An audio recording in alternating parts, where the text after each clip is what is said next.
Welcome to Longitude 117 West presentation with the Santa Margarita Ecological Reserve's Dream Deck.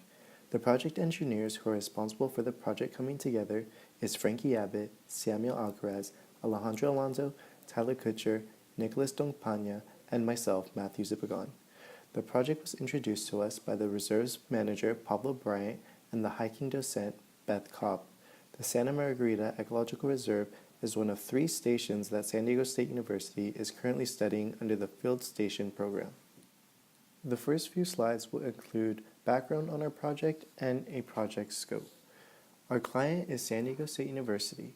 The reserve our project lies is 5,000 acres of land located in Riverside County.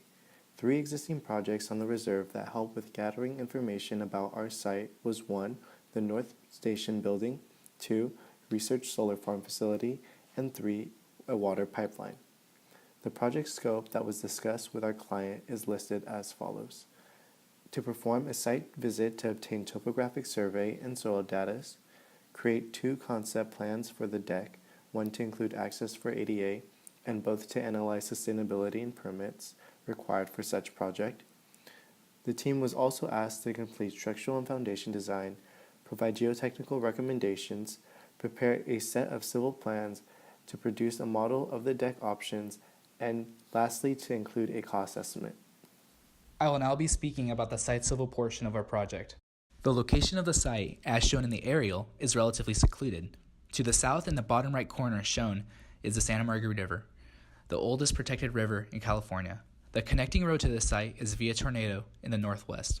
The following picture shown on this slide is shown in the same location, but what was shown on our plans.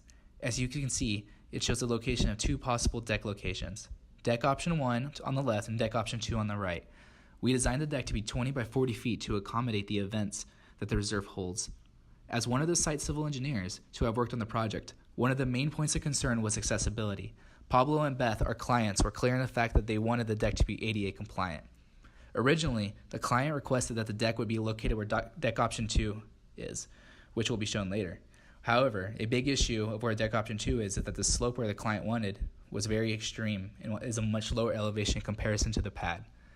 We calculated that for a ramp to get to deck option 2, it would need to be 300 feet long. We decided that this would be too much in cost and would disturb the existing site. As we zoom in closer to the North Station building, there are very few utilities and there's a heavy slope going down the mountain. As shown, it is a peak. The flow of water is shown with flow arrows on the plans. Option 1 shown here is what we consider the accessible option, as it is designed to be on an existing graded pad. The issue with this location, however, is that some of the view is obstructed by an existing rock formation. Option 2 is shown here and is located directly where the client requested. Due to extreme slopes for ADA compliancy, we decided to implement steps that would fit the aesthetics of the reserve. We wanted to mitigate any damage to the natural look of the site. This site has the perfect view of the river from Temecula as it cuts through the reserve. We will now be talking about the geotechnical evaluation for this project. The geotechnical evaluation conducted presents the findings and assumed soil parameters for the proposed deck locations adjacent to the North Station at the Santa Margarita Ecological Reserve. The scope of work for the evaluation includes reviewing previous geotechnical and geological maps within the vicinity of the site location, identify soil conditions and general geology, inspect faulting, seismic, and liquefaction potential, and provide preliminary design recommendations for the proposed dream deck. LGC Geoenvironmental Inc. performed a geotechnical investigation of the site adjacent to the proposed deck location approximately 600 feet north. Subsurface exploration, laboratory testings, and recommendations were contained within the report. With the close proximity to the site location, soil classifications and other findings were presumed to be pertinent to the dream deck. The subsurface exploration performed in August 2017 at the photovoltaic panel site can be seen in the table on the right. Based on their findings, we assumed the following soil conditions tabulated on the left side to formulate our foundation design of the dream deck. Liquefaction is a seismic phenomenon in which loose, saturated granular soil begins to act fluid-like during violent ground shaking. Based on the assumed soil classifications, this combination of a deep groundwater table and proximate bedrock location yield liquefaction potential to be very low. The site seismicity data table showcases various fault proximities in miles and the maximum earthquake magnitude.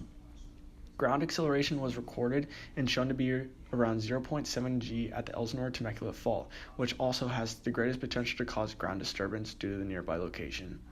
3 foundation designs were considered for the Dream Deck. Option 1 is a circular drilled pile with a diameter of 2 feet that lies at the base of the firm bedrock. The unconfined compressive strength of the bedrock was assumed to be 30 megapascals, having an axial load of 30 kips on each of the 6 piles.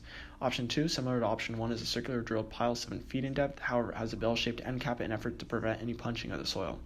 Option 3 is a shallow footing that was set 5 feet below the surface. The footing base was calculated to be 3.9 feet, with a factor of safety of each of the 3 options set to 3.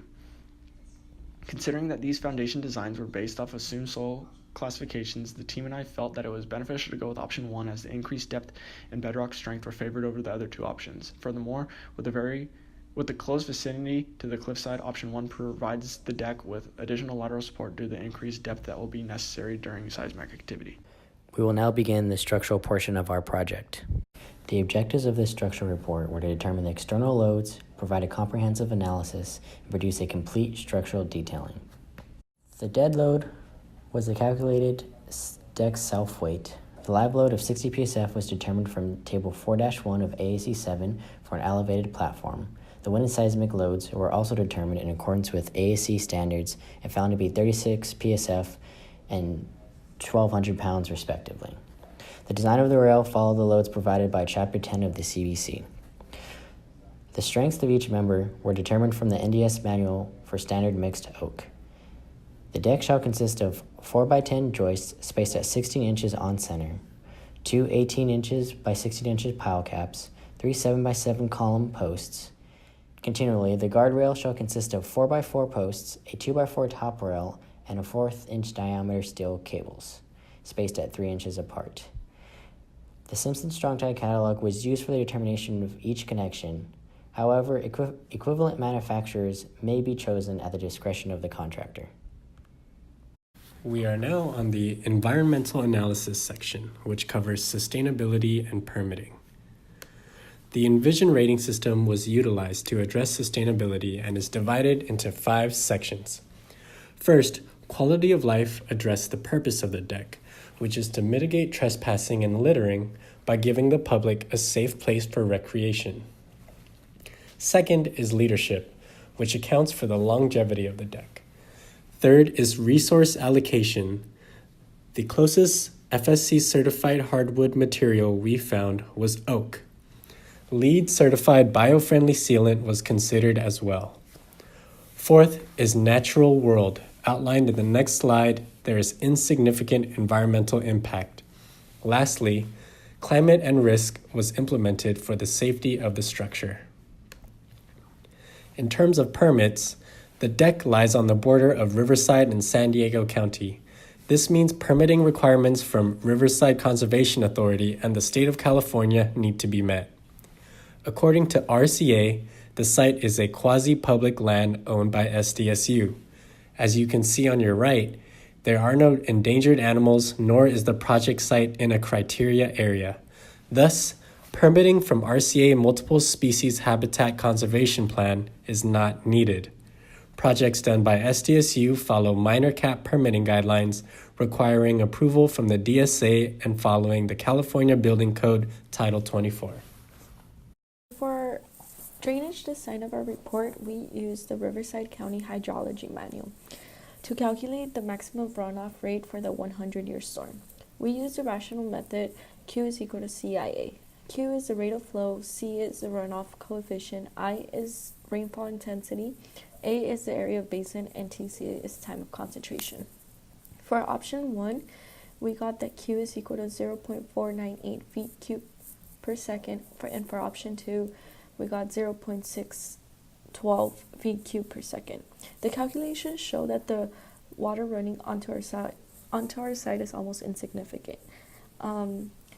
Our deck's design will have 1/8 of spacing, which is where the water that hits our deck is going to go through.